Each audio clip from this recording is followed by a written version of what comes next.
जैसे ही मैंने सबसे अमीर आदमी को डैडी कहकर पुकारा, उसी पल सीईओ के पैरों तले जमीन खिसक गई और उसे एहसास हो गया कि वह मुझे शुरू से गलत समझता रहा था। कुछ ही दिन पहले मैं अपने उस भाई को गले लगा रही थी जिसे 3 साल से नहीं देखा था। तभी सीईओ ने यह सब देख लिया और बिना कुछ पूछे मान लिया कि मैंने उसे धोखा दिया है। अगले दिन मुझे पता चला कि मैं जुड़वां बच्चों की मां बनने वाली हूँ। खुशी से मैं यह खबर उसे बताने दौड़ी, लेकिन उसने इसे बहाना बनाकर मुझ पर बच्चों को गिराने का दबाव डाल दिया। उसने साफ कहा कि उसे सिर्फ अपनी पहली मोहब्बत का बच्चा चाहिए। उसी पल मेरा दिल टूट गया। मैं घबराकर घर पहुंची, लेकिन वहां उसका पूरा परिवार मेरा अपमान करने लगा और मुझे घर से निकालने तक की कोशिश की। अब मैं चुप नहीं रही। मैंने ठंडे लहजे में कह दिया कि मुझे अब उसकी जरूरत नहीं है और मैं उस घर में दोबारा कदम नहीं रखूंगी। उसने मुझे हल्के में लिया। उसे लगा मेरे पास जाने के लिए कोई और जगह नहीं है। जब मैंने कहा कि ये उसकी चिंता नहीं है, तो उसने मुझसे कहा कि जो कुछ भी उसने मुझे दिया है सब वापस कर दो। मैंने बिना रुके झुमके उतारे, कोट उतारा और सारी चीजें उसके हाथ में रख दी। उसकी पहली मोहब्बत ने ताना मारते हुए कहा कि उसने दिखावे के लिए मुझ पर इतना खर्च किया। सीईओ बोला कि वे सब सस्ते नकली सामान थे और उसका हाथ पकड़कर कहा कि अब से वह उसे इससे भी महंगी चीजें दिलाएगा। तभी उस औरत ने मुझसे पूछा कि अगर सब खत्म हो गया है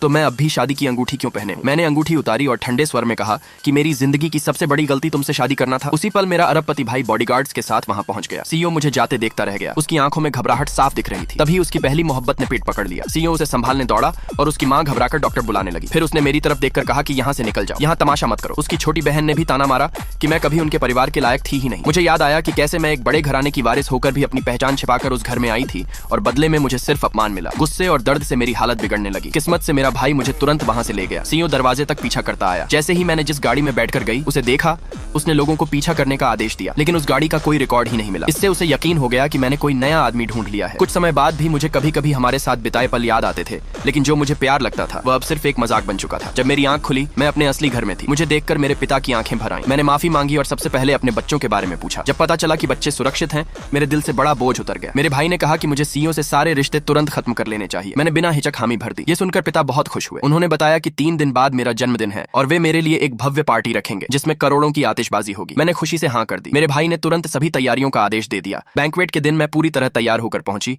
उसे उसकी हर करनी की कीमत चुकाने के लिए। उसी वक्त सीईओ का पूरा परिवार वहां आया। उसकी मां सोच रही थी कि शायद उसका बेटा अरबपति वारिस को मना ले और परिवार की किस्मत बदल जाए। तभी मेरा भाई मुझे लेकर यॉट पर चढ़ा और मेरे सम्मान में आसमान आतिशबाजी से भर गया। आसपास मौजूद हर इंसान हैरान था कि आखिर असली वारिस कौन है। जैसे ही मैंने पीछे मुड़कर देखा, सीईओ का पूरा परिवार सन्न रह गया।